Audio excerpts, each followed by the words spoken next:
Lorsque, le 5 mars 2020, les 8 binômes ont pris le départ de la 14e saison de Pékin Express, sur les pistes de la Rouge, ils ne s'attendaient sans doute pas à vivre une édition aussi particulière.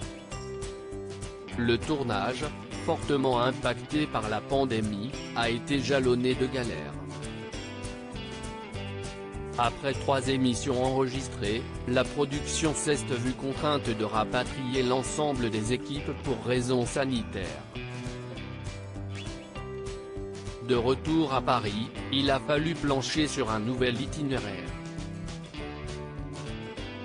Partis d'Ouganda, les candidats devaient d'abord rejoindre l'Éthiopie puis les Émirats arabes unis, avant une finale prévue à Dubaï. Ils sont finalement repartis 6 mois plus tard, direction la Grèce, pour finir en Turquie, à Istanbul.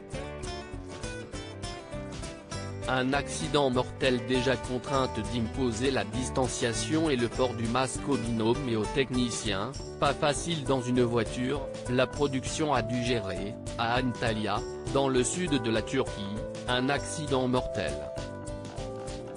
Celui d'un automobiliste âgé de 82 ans, venu percuter 2 véhicules transportant un binôme et une partie de l'équipe.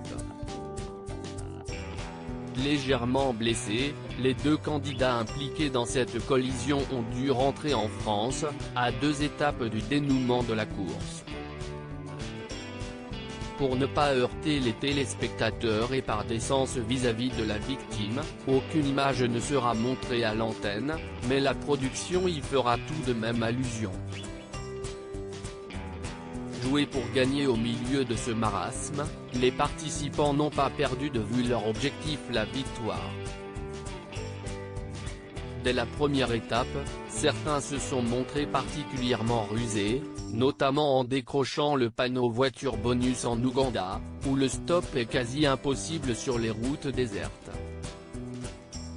Parmi les plus déterminés, la paire explosive formée par Kautar, 38 ans, et sa fille Nour, âgée de 19 ans, mais aussi le duo fraternel composé de Pierre-Louis, 26 ans, et Arnaud, 24 ans.